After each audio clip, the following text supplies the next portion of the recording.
అక్రమ బెల్ట్ షాపులంటువంటివి రద్దు చేయాలని చెప్పేసి విచ్చలవిడిగా అమ్మకాలు చేపడుతున్నటువంటి మద్యాన్ని అరికట్టాలని చెప్పేసి సిపిఎం పార్టీ ఈ ప్రభుత్వాన్ని అధికారులు డిమాండ్ చేస్తూ ఉంది.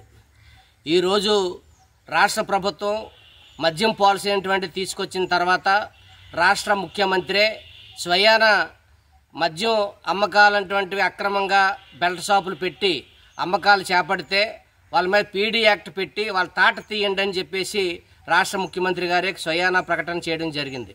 కానీ ఈరోజు దానికి భిన్నంగా ఆయన ప్రకటన చేసిన తర్వాత ఎక్కడికక్కడ మద్యం బెల్ట్ షాపులంటువంటివి అమ్మకాలంటువంటివి విపరీతంగా పెరిగిపోయి టీ కొట్లలోనే మద్యం అమ్మకాలంటువంటి చేస్తుంటారు, కిల్లీ కొట్లలోని చేస్తుంటారు, పాన్ షాపుల్లోని చేస్తుంటారు, రోడ్డు పక్కన ఉన్నటువంటి అన్ని డాబాల్లోని ఈరోజు మద్యం అమ్మకాలంటువంటివి విపరీతంగా జరుగుతూ ఉన్నాయి.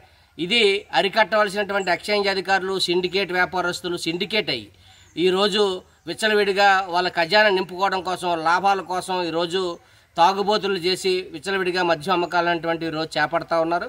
ఇది అత్యంత దుర్మార్గమైనటువంటి చర్య.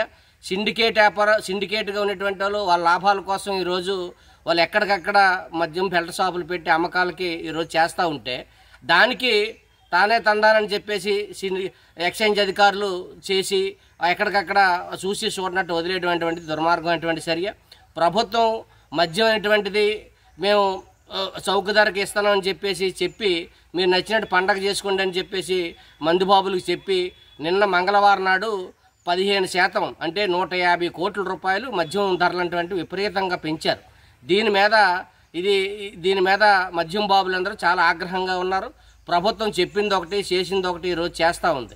మద్యం ధరలు విపరీతంగా పెంచడం అనేటువంటి దుర్మార్గం అని చెప్పేసి వాళ్ళు గొడవ చేస్తూ ఉన్నారు. రోజు తెచ్చుకున్నటువంటి కూల్ డబ్బుల్ని ఈరోజు మద్యానికే సరిపోవట్లేదు, మేము ఎలా బతకాలని చెప్పేసి ఏడుస్తూ ఉన్నారు. ఇదొకటే కాదు, ఈరోజు ఈ జిల్లాలోని మద్యం 15 సంవత్సరాల నుండి ప్రతి యువకులు తాగి మద్యం మత్తులోని వాళ్ళు ఏం చేస్తున్నారో వాళ్ళకే తెలియట్లేదు. ఈరోజు ఈ జిల్లాలోని 15 పోక్స్కో కేసులు వచ్చాయి. పోక్సో కేసులు 15 కేసులు 20 కేసులు నమోదయ్యాయనంటే ఈరోజు మద్యం మత్తు ఎంత స్థాయిలో ఉందనేటువంటిది మనం అర్థం చేసుకోవచ్చు. ఈ జిల్లాలోని హోమ్ మినిస్టర్ ఉన్నటువంటి జిల్లా ఇది. ఈ జిల్లాలోని 20 పోక్సో కేసులు వచ్చాయంటే ఈరోజు మద్యం హోంమంత్రి ఏం చేస్తున్నారని చెప్పేసి మేము ప్రశ్నిస్తూ ఉన్నాం.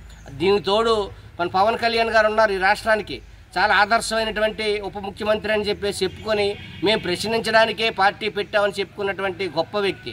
అటువంటి గొప్ప వ్యక్తి ఉన్నటువంటి రాష్ట్రం ముఖ్యమంత్రిగా ఉన్నటువంటి ఈ రాష్ట్రంలోనే ఈరోజు మహిళలు, మైనారి బాలికల పైన అత్యాచారాలు జరుగుతుంటే వాళ్ళు కనీసం పలకరించట్లేదు. ఆ రోజు అధికారంలో రాకముందు కౌలు రైతులకి మేము సొంత డబ్బులు ఇస్తున్నామని చెప్పేసి కౌలు రైతులు ఆదుకుంటున్నామని చెప్పేసి చెప్పారు.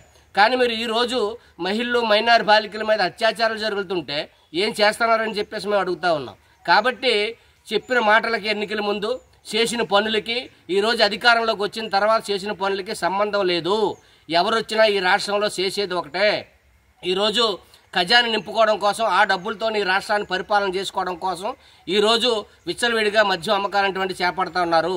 మహిళలకి, మైనారి బాలికలకి రక్షణ లేనటువంటి పరిస్థితి ఉంది. 4 ఏళ్ళ అమ్మాయి మీద అత్యాచారం జరిగిందేనంటే ఈ రాష్ట్రంలో ఉన్నటువంటి శాంతి భద్రతలు ఏ స్థాయిలో ఉన్నాయో అనేటువంటిది మనం అర్థం చేసుకోవచ్చు. కాబట్టి ఈ జిల్లాలో ఉన్నటువంటి పోక్సో కేసులు ఏదైతే ఉన్నాయో ఆ కేసులు ఏదైతే ఉన్నాయో సమగ్రమైనటువంటి దర్యాప్తు జరిపి వాళ్ళు కఠినంగా ఎప్పటికప్పుడు శిక్ష పడే విధంగా చర్యలు తీసుకోవాలి. కేసులు పెడుతున్నాం, జైలుకి పంపిస్తున్నాం కాదు.